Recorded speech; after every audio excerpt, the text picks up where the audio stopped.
Hi everyone, welcome to our channel Kavita Maths and Science online classes.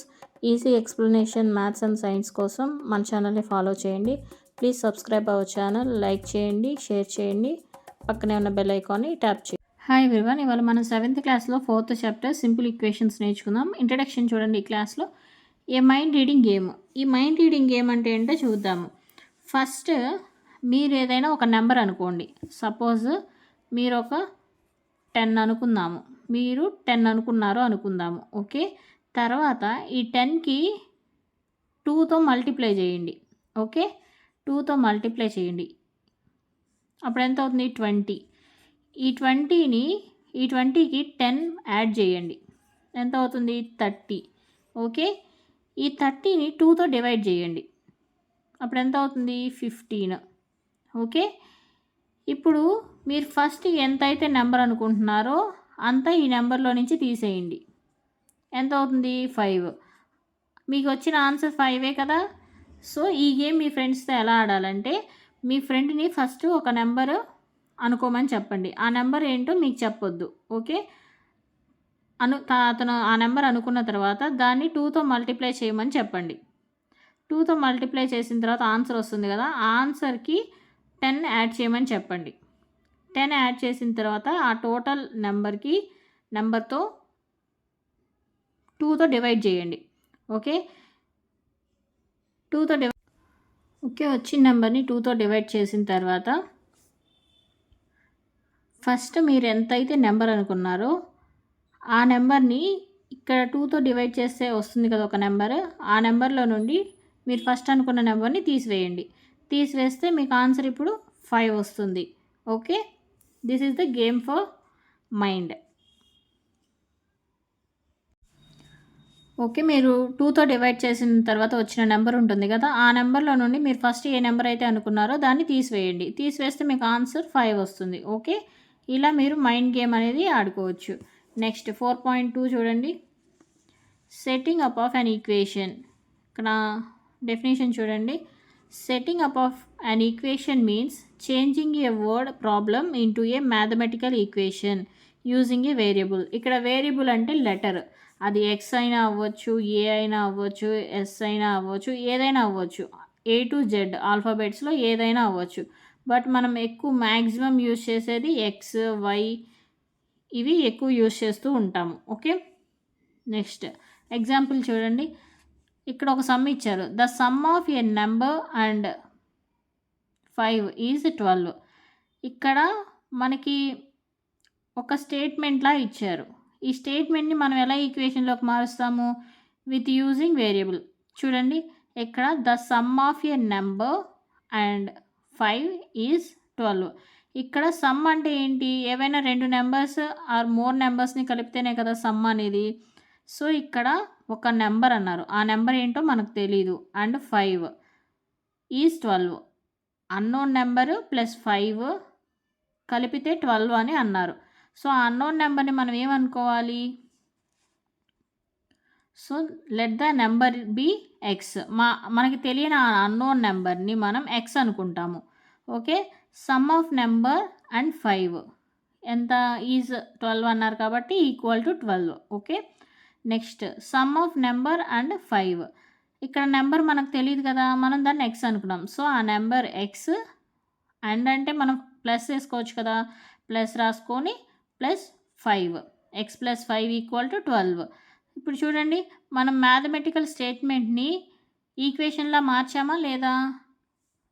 ఈక్వేషన్లో మార్చాం కదా, దీన్నే setting up of an equation అని అంటారు. Next one చూడండి. 4.3 చూడండి. Review of what we know. ఇప్పటి వరకు మనం ఏమేమి నేర్చుకున్నాం? 6th క్లాస్లో కానీ ప్రీవియస్ 3 చాప్టర్స్లో కానీ ఏం నేర్చుకున్నాం చూడండి. నెంబర్స్ అంటే ఏంటి? నెంబర్స్లో ఎన్ని టైప్స్ ఉన్నాయి? న్యాచురల్ నెంబర్స్ ఉన్నాయి, హోల్ నెంబర్స్ ఉన్నాయి, ఇంటీజర్స్ ఉన్నాయి, ఫ్రాక్షన్స్, డెసిమల్స్, ఇవన్నీ నెంబర్సే కదా. నెక్స్ట్ ఇవన్నీ మనకు తెలుసు కదా. వేరియబుల్స్ అంటే ఏంటి? X, Y, A B, A to Z ఏవైనా వేరియబుల్స్ అనే అవుతాయి. Next constant. ఒక నెంబర్ ఫిక్స్డ్ అయ్యి ఉంటే దాన్ని కాన్స్టెంట్ అంటాము. బేసిక్ ఆపరేషన్స్ అంటే ఏంటి? మనకి plus, minus, into, divided by, అంటే యాడింగ్, సబ్ట్రాక్షన్, మల్టిప్లికేషన్, డివిజన్. ఇవి బేసిక్గా ఇప్పటికీ మనందరికీ వచ్చు. ఓకే, నెక్స్ట్ ఎక్స్ప్రెషన్స్ అంటే ఏంటి చూడండి. An expression has numbers, variables and operations but no equal sign. ఇక్కడ ఎక్స్ప్రెషన్ అంటే అందులో నెంబర్ ఉంటుంది, వేరియబుల్ ఉంటుంది, ఆపరేషన్ ఉంటుంది, కానీ ఈక్వల్ సైన్ అనేది ఉండదు. ఓకే, చూడండి ఇది ఎక్స్ప్రెషన్. x+5 అనేది ఎక్స్ప్రెషన్. ఇక్కడ x అనేది వేరియబుల్, ప్లస్ అనేది ఆపరేషన్, 5 అనేది నెంబర్. ఇక్కడ వేరియబుల్ ఉంది, ఆపరేషన్ ఉంది, నెంబర్ ఉంది, కానీ ఈక్వల్ అనే సింబల్ లేదు. దీన్ని ఏమంటాము? ఎక్స్ప్రెషన్ అని అంటాము. ఓకే, అదే ఈక్వల్ ఉండి దానికి పక్కన ఒక నెంబర్ ఉందనుకోండి, దాన్ని ఈక్వేషన్ అంటాము. ఓకే, ఈక్వల్ టు లేకపోతే దాన్ని ఎక్స్ప్రెషన్ అంటాము. ఈక్వల్ టు ఉంటే ఖచ్చితంగా పక్కన ఏదో ఒక నెంబర్ ఉంటుంది కాబట్టి దాన్ని ఏమంటాము? ఈక్వేషన్ అంటాం. డిఫరెన్స్ అర్థమైందా? ఈక్వల్ టు లేకపోతే ఎక్స్ప్రెషన్ అవుతుంది, ఈక్వల్ టు ఉంటే ఈక్వేషన్ అవుతుంది. Okay, next equality. The equal sign shows that both sides are same. ఇక్కడ చూసారా, ఇక్కడ 5 + 3 = 8. ఈ 5ని 3ని కలిపితే 8 అని చెప్తున్నారు. అలానే x+2 = 5. నెక్స్ట్ 7th వన్ చూడండి. From arithmetic to algebra. చూడండి ఇక్కడ 5 + (?) 12. ఈ క్వశ్చన్ మార్క్లో ఏముంది అని తెలుసుకోవడాన్ని ఏమంటాము? అర్థమెటిక్ ప్రాబ్లమ్స్ అంటాము. ఈ అర్థమెటిక్ ప్రాబ్లమ్స్ని ఇక్కడ ఈ క్వశ్చన్ మార్క్ ఉంటే అర్థమెటిక్ ప్రాబ్లమ్స్ అవుతాయి. ఈ క్వశ్చన్ మార్క్ బదులు ఎక్స్ ఉంటే దాన్ని ఏమంటాము? ఆల్జీబ్రా అంటాము. ఓకే, క్వశ్చన్ మార్క్ ఉంటే అర్థమెటిక్ ప్రాబ్లమ్స్ అవుతాయి, క్వశ్చన్ మార్క్ బదులు ఎక్స్ ఉంటే ఆల్జీబ్రా ప్రాబ్లమ్స్ అవుతాయి. ఓకే, నెక్స్ట్ 4.4 చూడండి. What is equation? An equation is a mathematical statement that shows two expressions are equal. Equation ఏంటంటే రెండు ఎక్స్ప్రెషన్స్ ఈక్వల్ అని చూపించడం. ఇక్కడ చూడండి 4x + 5 = 6x - 25. ఇక్కడ రెండు ఈక్వేషన్స్ ఇచ్చారు కదా, ఈ రెండు ఎక్స్ప్రెషన్స్ ఇచ్చారు కదా, ఈ రెండు ఎక్స్ప్రెషన్ని ఈక్వల్ అని చూపించడమే ఈక్వేషన్ అని అంటాము అంటున్నారు. ఓకే, ఈ రెండు ఎక్స్ప్రెషన్ ఎలా ఒకలా చూపిస్తాము చూడండి. 4x + 5, ఈ 6x - 25ని ఈక్వల్ ఇటువైపు తీసుకొస్తే ఏమవుతుంది? అప్పుడు 6x - 6x + 25 = 0 అవుతుంది. ఓకే, ఇక్కడ ఏం లేకపోతే ఈక్వాలిటీకి 0నే పెట్టుకోవాలి కదా, అప్పుడు ఏమవుతుంది? -2x + 30 = 0. అప్పుడు -2x = -30. ఈ 30ని ఈక్వల్ టుకి ఇటువైపు తీసుకొస్తే సింబల్ చేంజ్ అవుతుంది కదా, -30 అవుతుంది. అప్పుడు ఎక్స్ వాల్యూ ఏమవుతుంది? 15 అవుతుంది. ఈ మైనస్ క్యాన్సిల్ అవుతుంది, x = 15 అవుతుంది. ఈ ఎక్స్ని ఈ ఎక్స్ప్రెషన్స్లో మనం ప్లేస్ చేసామనుకోండి, మనకి చూడండి ఎక్స్ప్రెషన్స్లో ప్లేస్ చేసి మనం మల్టిప్లై చేస్తే ఏమవుతుంది? ఇక్కడ 65 వస్తుంది, ఇక్కడ 65 వస్తుంది. అప్పుడు మనం ఈక్వేషన్ రెండు ఎక్స్ప్రెషన్స్ ఈక్వల్గా ఉన్నాయని చూపించగలుగుతున్నామా లేదా? ఇలా చూపించడాన్నే మనం ఈక్వేషన్ ప్రూవింగ్ అని అంటాం అన్నమాట. 4.4.1 చూడండి. Solving an equation. Solving an equation means finding the value of the variable that makes both sides equal. ఇక్కడ సాల్వింగ్ అన్ ఈక్వేషన్ అంటే మనకి వేరియబుల్ అనేది ఎక్స్ అనుకుంటాము, దాని వాల్యూ మనకు తెలియదు.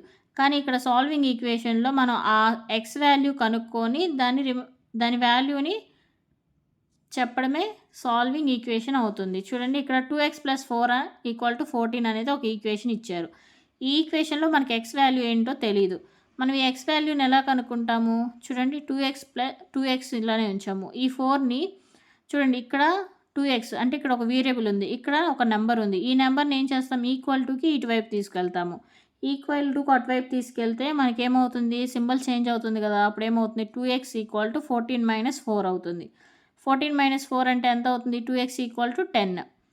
ఇక్కడ 2x ఇక్కడ 10 ఉంది. అప్పుడు మనం x వాల్యూ కనుక్కోవాలి కాబట్టి x = 10/2గా రాసుకోవచ్చు కదా. ఇటు ఇంటూలో ఉన్నది ఇటు వెళ్తే బై అవుతుంది కదా, సో 10/2 అయింది. అప్పుడు 2 1s 2 5s క్యాన్సిల్ అవుతుంది కదా, సో x వాల్యూ 5 వచ్చింది. ఇది సాల్వింగ్ అన్ ఈక్వేషన్ మోడల్ అనమాట. నెక్స్ట్ మోర్ ఈక్వేషన్స్ అంటే ఈక్వేషన్స్ తెలుసు కదా మనకి. సింగిల్ వేరియబుల్ ఉండి ఇట్లా వస్తుంది, 2 ఎక్స్ప్రెషన్స్ ఉండి ఇట్లా సాల్వ్ చేయమని వస్తుంది, ఫ్రాక్షన్ రూపంలో ఉండి ఇది డిఫరెంట్ ఈక్వేషన్స్ ఉంటాయన్నమాట ఇలా. Next last one applications of simple equations to practical solutions. ఈ సింపుల్ ఈక్వేషన్స్ అనేవి మనకి రియల్ లైఫ్‌లో యూజ్ అవుతాయన్నమాట. చాలా ప్రాబ్లమ్స్ చేయడానికి. ఎలా finding age, calculating money, finding length, weight, distance కనుక్కోవడానికి యూజ్ అవుతాయి. సాల్వింగ్ డైలీ లైఫ్ సిట్యుయేషన్స్ ఇవన్నీ కనుక్కోవడానికి మనకి ఈక్వేషన్స్ అనేవి యూజ్ అవుతాయన్నమాట. ఓకే. ఇక్కడితో ఇంట్రడక్షన్ అయిపోయింది. నెక్స్ట్ క్లాస్ నుంచి ఎగ్జాంపుల్స్ నేర్చుకుందాం.